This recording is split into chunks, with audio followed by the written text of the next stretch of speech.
अपना राजा जी के दिलवा काहे तोड़ लुए जान।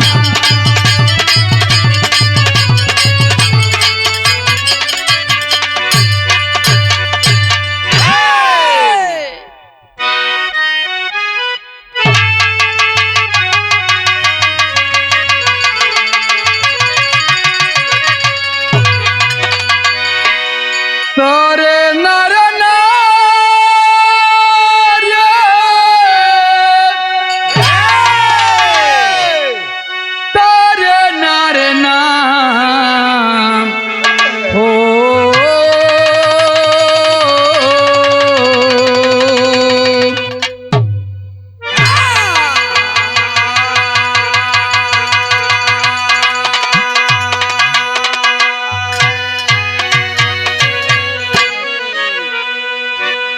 अच्छा बाबू, हम लोग गीत बिरहा गायक प्रदीप यादव एंड पार्टी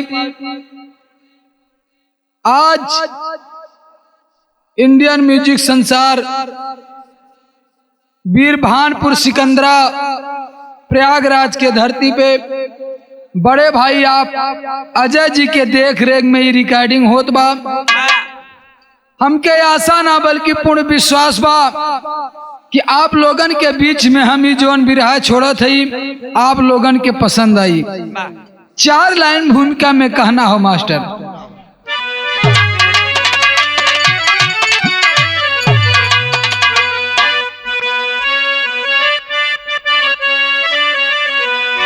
क्या रे सतयुग सिखाया बनो सत्यवादी, पूजा महत्ता बताए सभी जन, यज्ञ सर्वोपरि बताया है त्रेता, मनोकामना पूर्ण होगी सभी मन, कर्म करे जात जो फल की इच्छा, द्वापर जोग साधना सुनाया है हर क्षण, विष्णु देव सैलानी सत्य की जीत होती, न्याय कलयुग की होती 3-13 रटन।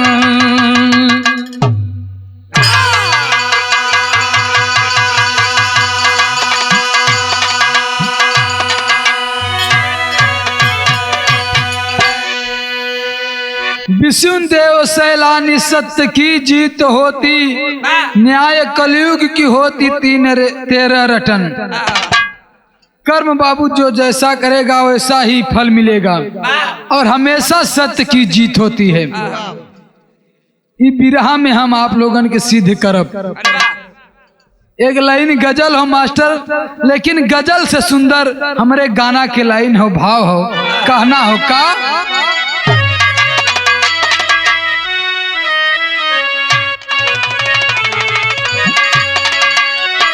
क्या रे बताने वाला सब कुछ बताता, क्या रे बताने वाला सब कुछ बताता, अरे नहीं बनो तू अभिमानी,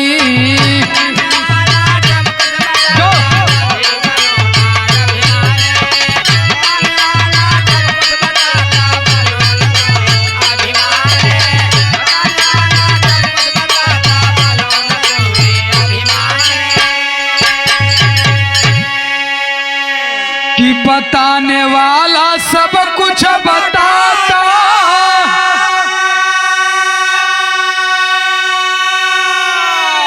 अरे नहीं बनो तुम अभिमानी, अरे गुरु की बातें दिल में रख लो, अरे गुरु की बातें दिल में रख लो, बचा लो अपना कुल पानी।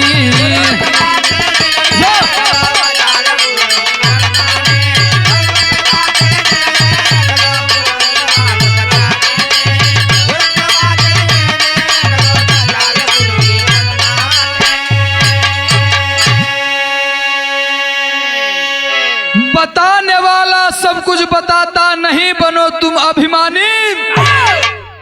गुरु की बातें दिल में रख लो, बचा लो अपना कुल पानी।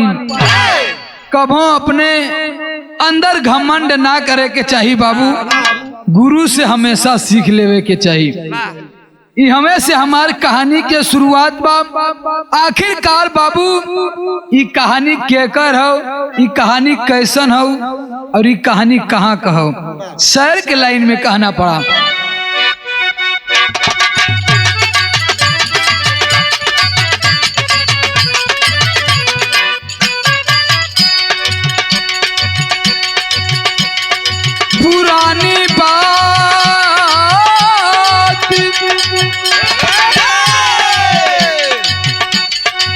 पुरानी बात एक ब्राह्मण जो भिखारी था, पुरानी बात एक ब्राह्मण जो भिखारी था, मांगता भीख लेकिन सत्य का पुजारी था।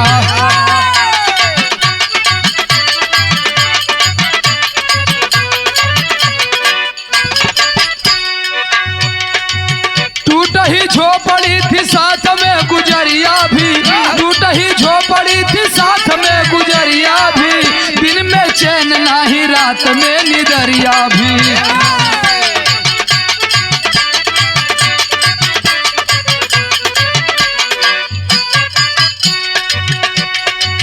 माटी कोड़ रहा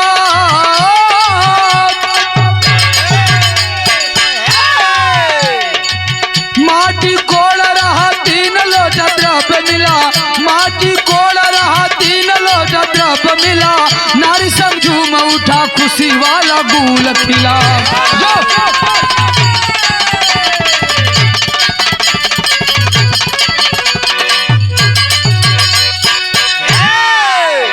पुरानी बात है बाबू, एक ब्राह्मण था जो भिखारी था लेकिन सत्य का पुजारी था, हरदम सत्य बोलता था, सत्य पे चलता था।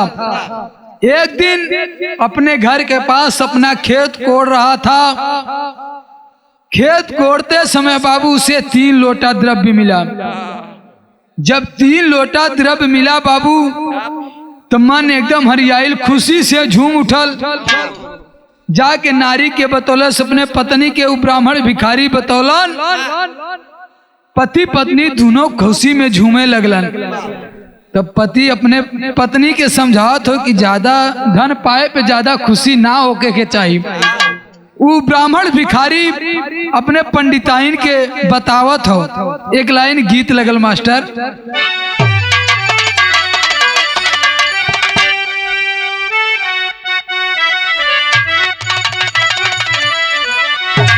तू है गीतवा क्या रे का पगला गईलू ना मोरी अइया, का पगला गईलू हो।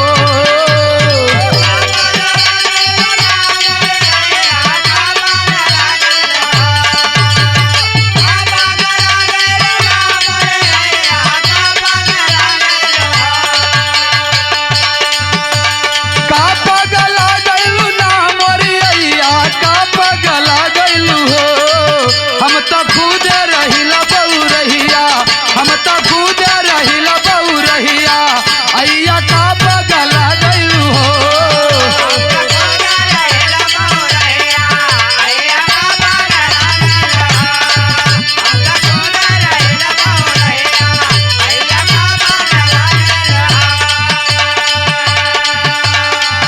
लेकिन वो भिखारी ब्राह्मण पंडित बाबू अपने पंडिताइन के समझावत हवन कि पंडिताइन ढेर धन पौले पे ज्यादा खुशी ना होके के चाहिए।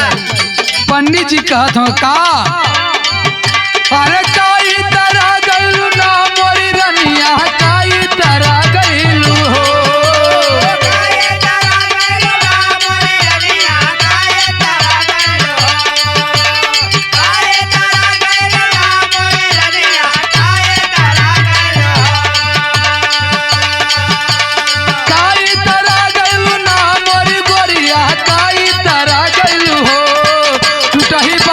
मोर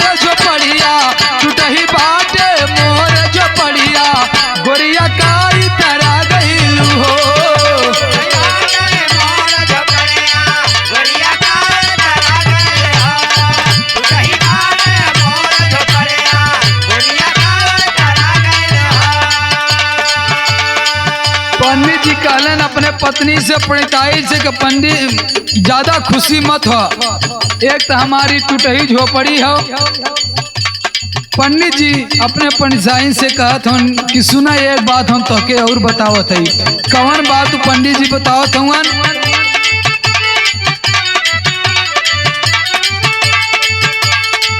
दौलत राखल जाला जोगा के,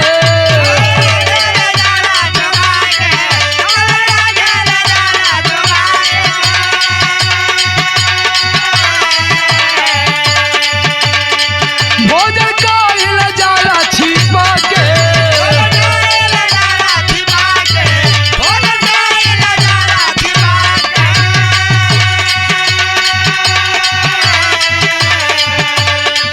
तनिको हाला होई नगरिया, तनिको हाला होई नगरिया, पड़ी सबके नजरिया हो।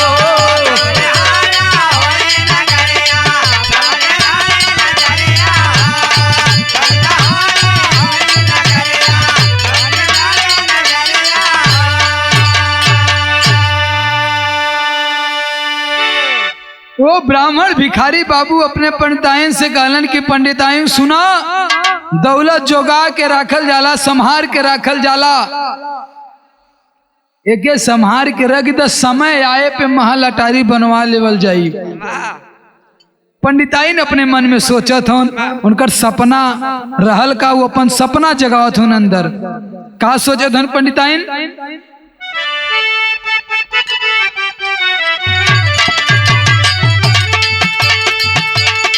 पंडित जी बताओ तो पंडिताइन के, अरे मन में सपना जगावा ये नारी,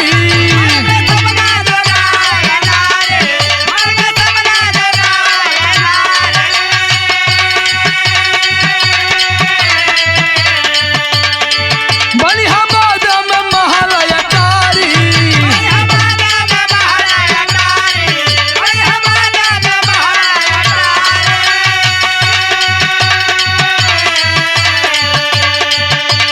रखदा से बखरिया, खाती रखदा से बखरिया, बाद में आई गुजरिया ना।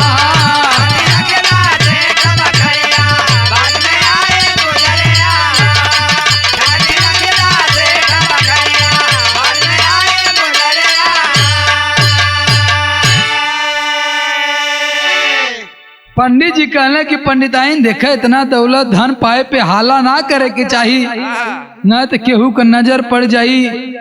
तो इस समय जानते हो मन में अपने सपना जगाओ, बाद में महल अटारी बन जाई। चल के सेठ के घरे ही अपन थाती रख देते, जब हम लोगन के काम आई तब चल के सेठ के घरे से ले ले। जाके बाबू पंडित जी 3 लोटा मोहर लेके चल दिल।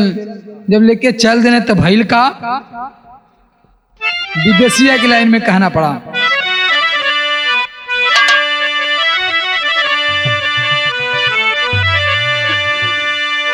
कितना लोटा मोहर लेके सेठ घरे चली दिहले, अरे बनिया से बोले तब मधुरी बचानी,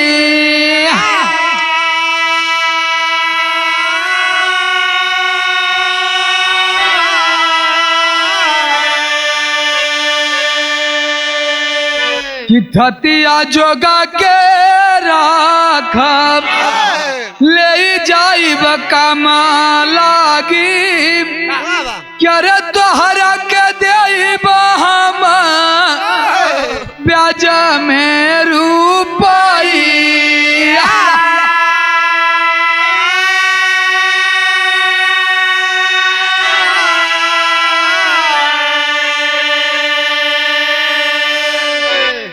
तीन लोटा मोहर लेके बाबू वो ब्राह्मण भिखारी सेठ के घरे चल देलन।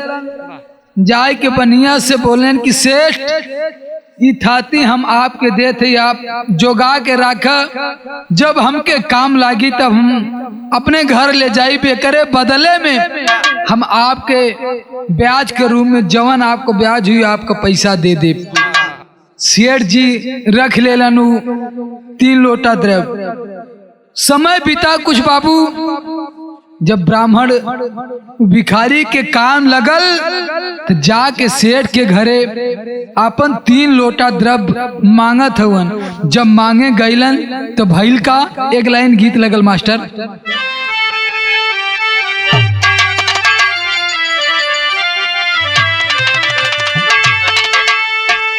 क्या रे सुना सुना बेला, अरे तोहरे खोई चवई में भेली, तनी मंगनिया दे दाना, तनी मंगनिया दे दाना, हमके जल जाना पुरानिया, तनी मंगनिया दे दाना।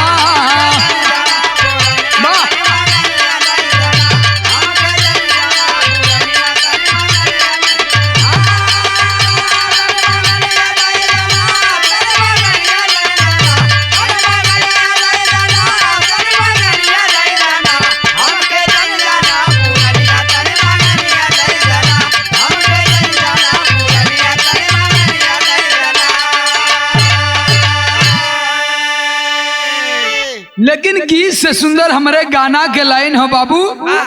सेठ के घरे पे एक दिन ब्राह्मण चला गए दुकान पे, अपन 3 लोटा द्रव्य ले गए। तो भइल काम, क्या रे गइला भवनवा एक दिन, अरे सेठ के भवनवा हमर दिहल दे धना, हमर दिहल दे धना, हम बनाई बे मकनिया, हमर दिहल दे धना।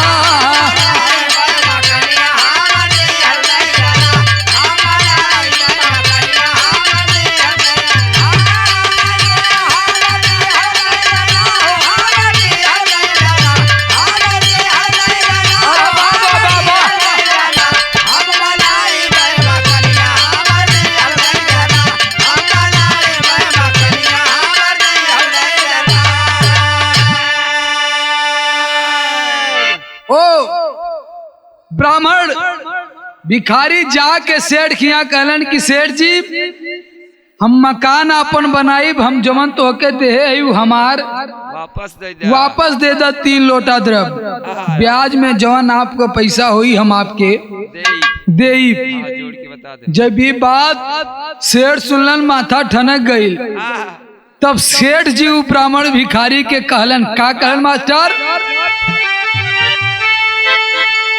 क्या रे सेठ बोला बनिया पंडित, अरे बाबा से बचनिया का बौरैला बाबा जी, का बौरैला बाबा जी, काहे करेला नदनिया का बौरैला बाबा जी।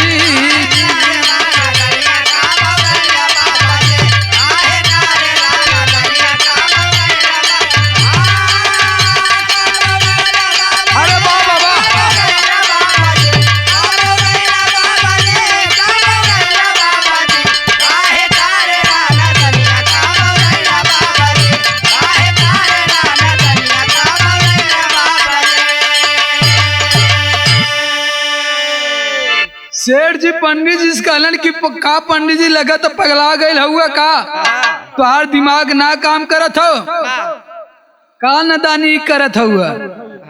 एक बात सेठ जी और कहलन कि सुना, क्या रे तू तो हुआ भिखारी, अरे घुमला सबका द्वारी द्वारी, का बौरैला बाबा जी, का बौरैला बाबा जी, पंचायत तेवनी जुनिया का बौरैला बाबा जी।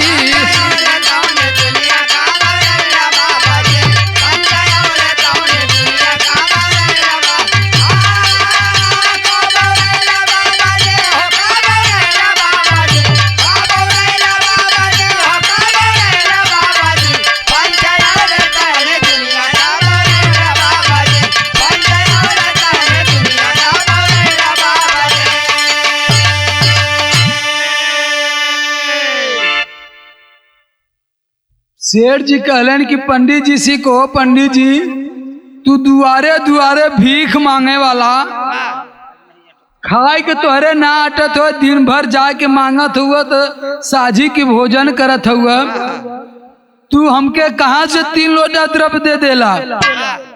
और पंडित जी सोचे लगलन, पंडित के कान खड़ा हो गए। पंडित जी कह रहे सेठ जी अब का कहते हुन। सोचे लगलन पंडित जी, जाके पंच लोगन के बोलौलन कि एकर पंचायत करब हम। सेठ कहे ठीक बा पंचायत कैला। बाबू पंडित जी जाके पंचायत बुलाए और पंचायत जब बैठ गई बाबू तो भइल का टेरी के लाइन में कहना बा।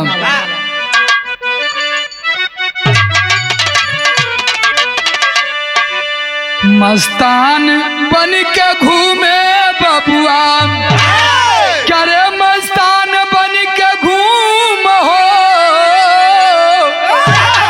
मस्तान बन के घूमा बबुआ, शेर पे सवा शेर ये कलयुग का ये लान, शेर पे सवा शेर ये कलयुग का ऐलान, मस्तान बन के घूमा बबुआ। पंचायत जुटा गई बाबू, पंचायत शुरू हो गई। लेकिन पंडित जी सोचत हवन, का सोचलन बाबू,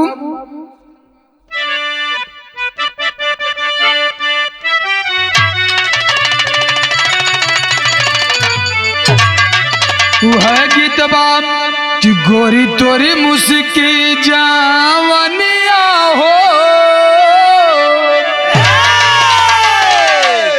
गोरी तोरी मुस्की जावनिया रे यार बलिया हिलावे।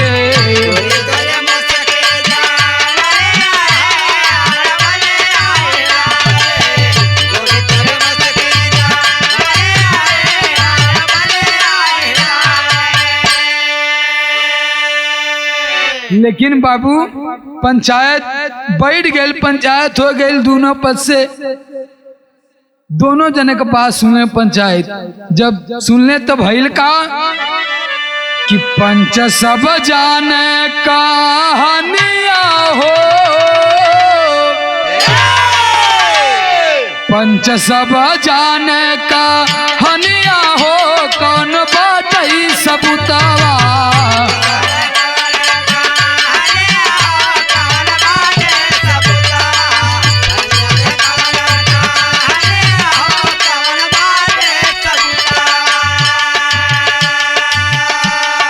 पंच लोग बाबू दोनों जने का बात, शेठ जी का भी बात सुन लेना, पंडित जी की बात सुन लेना। पंडित जी से कहने कि तोहरे पास कोनो सबूत हो कि तू इन्हें सेठ के 3 लोटा द्रव्य देला हुआ। एक बात तो कहलन का, ना ही कोनो लिखा पढ़ी ना दस्तावेज बा,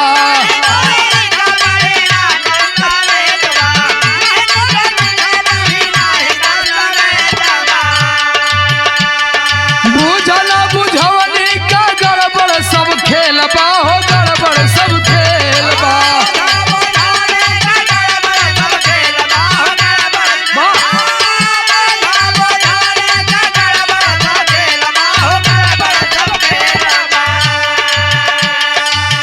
तो सेठ सही पंडित भिखरिया हो, सेठ सही पंडित भिखरिया हो, कौन बात ही सबूतवा।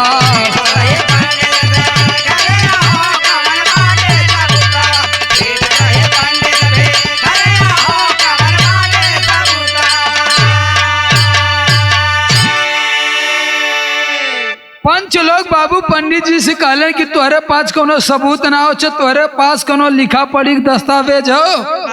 पंडित जी कहले कि नहीं, कहन कि न तोहरे पास सबूत हो और न तोहरे पास लिखा पढ़ी कोनो दस्तावेज बा, तो खाली हमने के बुझौलियो किस्सा समझ ले हुआ, इ सब गड़बड़ खेल बा। इ भिखारी पंडित जी झूठ होनी, सेठ एकदम बात सही खतौन कि भिखारी भीख मांगे वाला इन्हें 3 लोटा द्रव्य कहाँ से देई। आंख में आंसू आ गया बाबू पंडित जी के। अब खड़ा हुवन और सोचत हुवन, का सोचत हुवन बाबू, गाना पड़ा। चलो पंडित निराश सोचत की मनावा।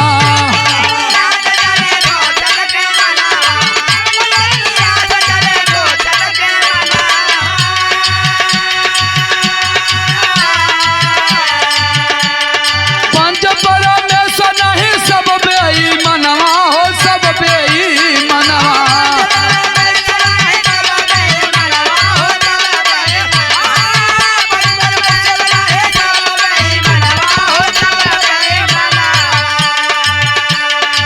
सबुर नाही थे जब जीवनिया हो, कौन बात सबूतवा।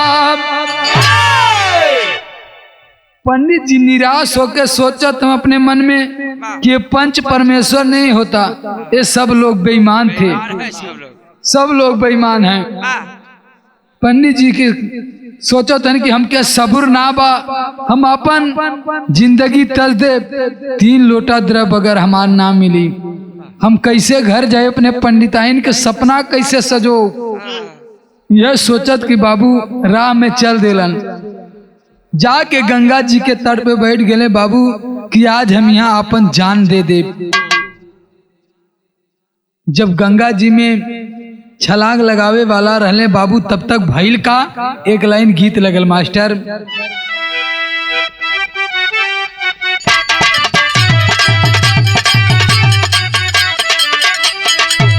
वह गीत बाब चल चली धान घूमे दादारी के मेला।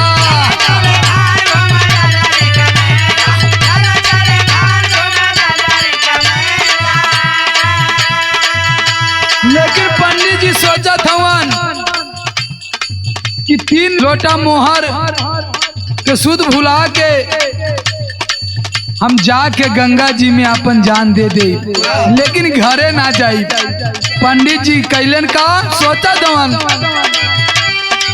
जब परान हम गंगा जी में जाई के।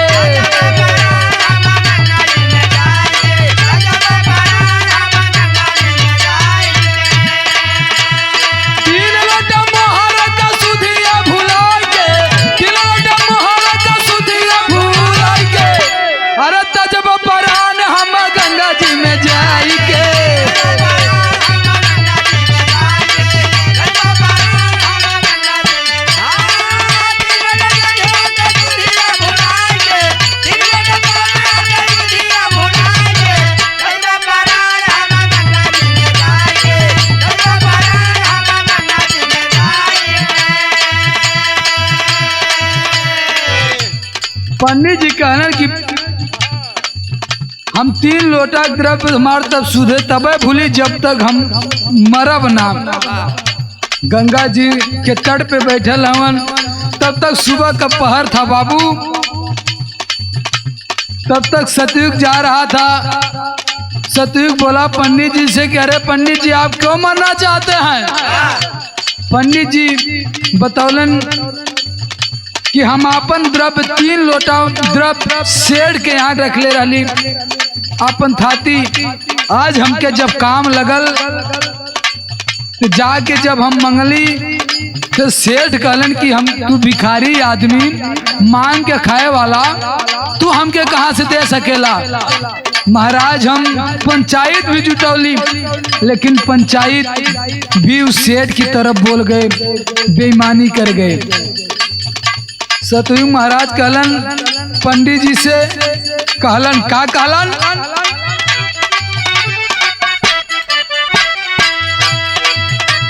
सतयुग मिले रहा पूछल करनवा।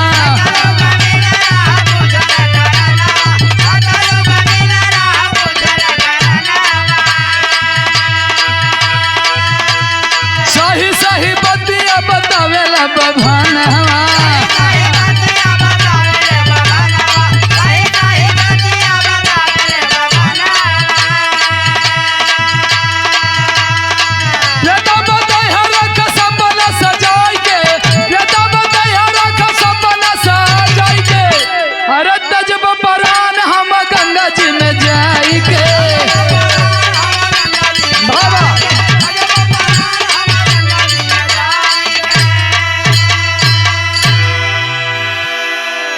सतयुग महाराज कहले ब्राह्मण भिखारी से, एक पंडित जी चिंता मत करो, मरा मत अपन जान द, कुछ टाइम बाद अभी त्रेता का पहर आवत हो, टाइम होत बा तो के भेटा जे हैं, कुछ न कुछ तो के उपाय बता दे हैं, लेकिन आपन सपना सजावल मत छोड़ी है। सत्य परेशान हो सकता है लेकिन पराजित नहीं हो सकता है, इसलिए पंडित जी आप धैर्य रखिए, अभी कुछ ही टाइम में त्रेता आने वाले हैं। जब त्रेता आले बाबू तो भैल का आल्हा के लाइन में कहना बाबू,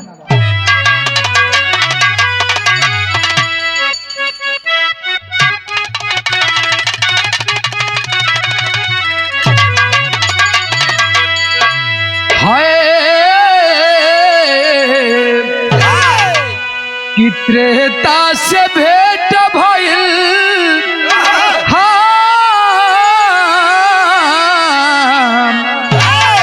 कि त्रेता से भेंट भइल, बोलला बभनवा बाबू,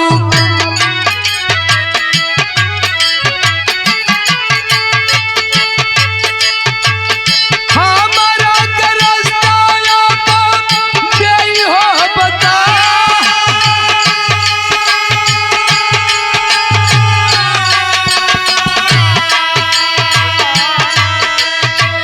तीन लोट मोहर मोरा लूट बेई मनवा दादा,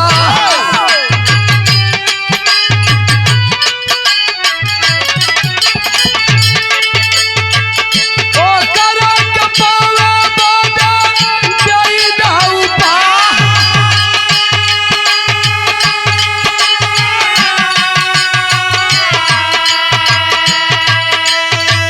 बोले लत्रे दादा पर सब कुछ बताई है पंचो,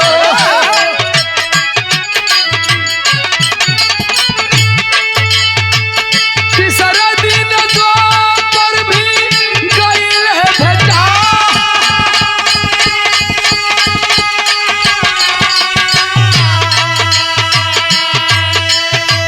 समझा बुझा के बाबू द्वापर चली गइल है दादा,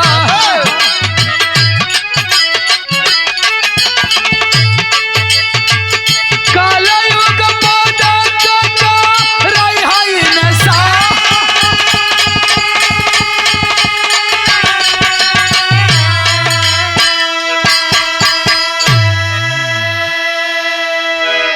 जब त्रेता महाराज आए बाबू, हाथ जोड़ के वो ब्राह्मण भिखारी कहलन कि महाराज हमार 3 लोटा द्रव्य इस सेठ मार बेईमानी कैले है बाप, एक पावे वेदे महाराज हमके कौन उपाय बताए दे। त्रेता महाराज कहलन कि पंडित जी कुछ टाइम रखा, कुछ टाइम में अब हाँ द्वापर जी आवत हवन, एकर तो के सारा उपाय एकर बता दे हैं पावे बदे। तीसरे दिन द्वापर भी बाबू पंडित से भेटा गइलन, जब द्वापर जी भेटा गइलन वह बात पंडित जी द्वापर जी से भी कहलन कि महाराज हमके कुछ 3 लोटा द्रव्य हमार पावे विध हमके कुछ उपाय दे दे। समझा बुझा के बाबू द्वापर महाराज घरे भेज दिलन कि पंडित जी चिंता मत करा, अब हाँ कुछ टाइम में तो के कलयुग भेटा जाए हैं, वो तो के इंसाफ दिला दे हैं, पक्का बा कि तुहार जीत तय हुई। जब कलयुग महाराज भेटले बाबू तो पंडित जी से कलयुग महाराज कहले का पपड़ के लाइन में कहना बा,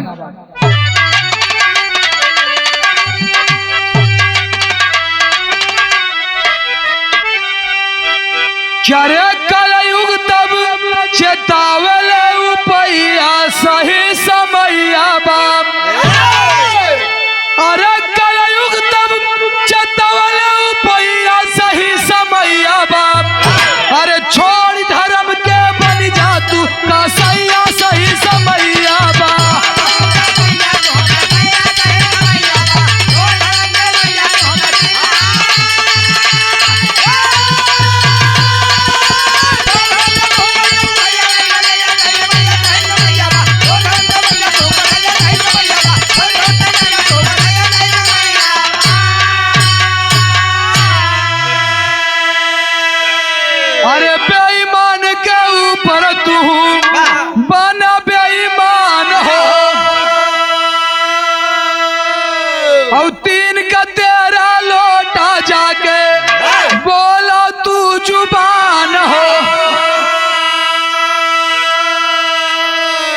जब कलयुग महाराज से पंडित जी का भेंट भइल, सारी बात वो ब्राह्मण भिखारी कलयुग महाराज को बताया। कलयुग महाराज कहलन कि सुना, धर्म के छोड़ के जब कसाई बन जाब तू तब तो के न्याय मिल जाई। अगर अगला बेईमान है तो तुम भी बेईमान बन जाओ। अगर 3 लोटा तुम्हारा लिया है तो 13 लोटा जुबान से अपने बोलो कि हमारा 13 लोटा लिया है, तब जाकर आपको न्याय मिलेगा। कलयुग महाराज समझावत हूं, का कहलान?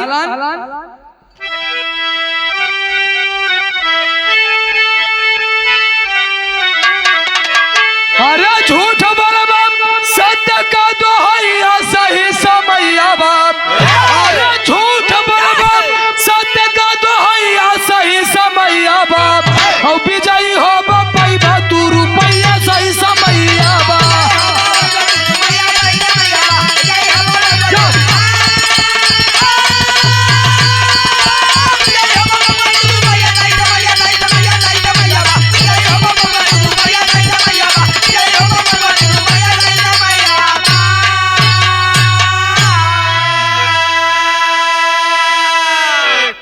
जाके पंडित जी, जब तू जाके झूठ बोलबा तो सत्य का दुहाई देई, तब जाके तो के न्याय मिली। कहलन कि जा फिर से पंचायत जुटाए के है तू बोला कि गलती हो गया। जाए के वो ब्राह्मण भिखारी कहलेस कि दुहाई सरकार की, हमसे बहुत बड़ी गलती हो गई, बहुत बड़ी हमसे भूल हो गया। कहने कि एक बार और आप लोग चल दी। पंच कहने कि जब ये कहत हो तो एक बार चल द। फिर से बाबू पंचायत बैठल, सेठ की बुलाए गल और पंडित भिखारी भी सामने हो। तब पंडित पंच के सामने बोलत हो, कहत हो, का कहलन? क्या पंचों को बुला के पंडित कराए पंचायत, और 3 के बदले 13 लोटा का किए हिदायत।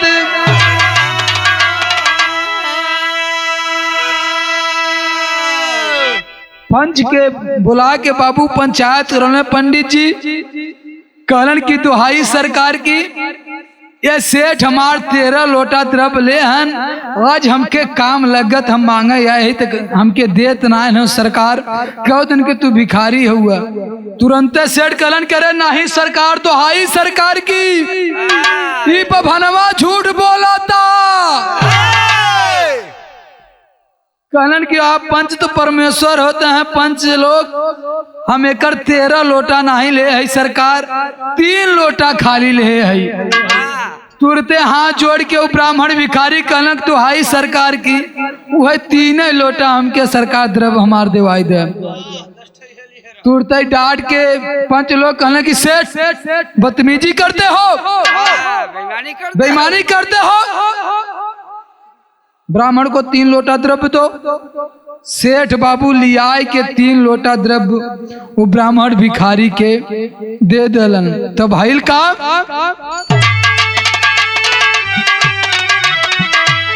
अरे हो गई उजागर तब सच्चाइया सही समैया बाप। अरे हो गई उजागर तब सच्चाइया सही समैया बाप। और खत्म भाईल बम्मनवा से झूठैया सही समैया बाप।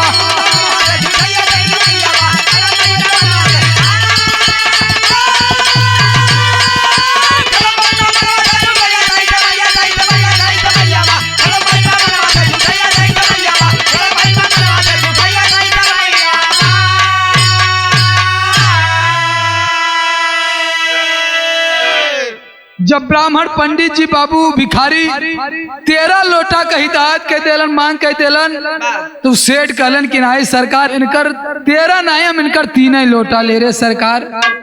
पंच लोग बाबू ब्राह्मण भिखारी को 3 लोटा द्रव्य दिलवाए।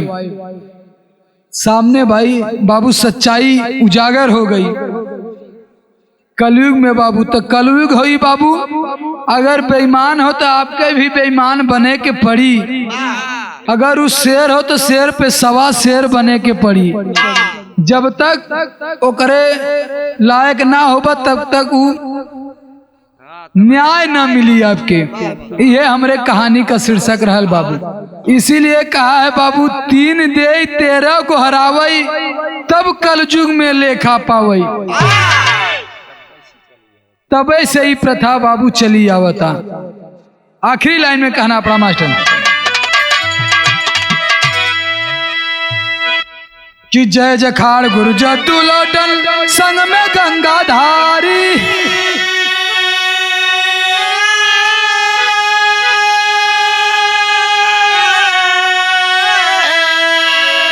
क्या रे राम सोजो श्री नारायण अब मितवायवद बिहारी हो।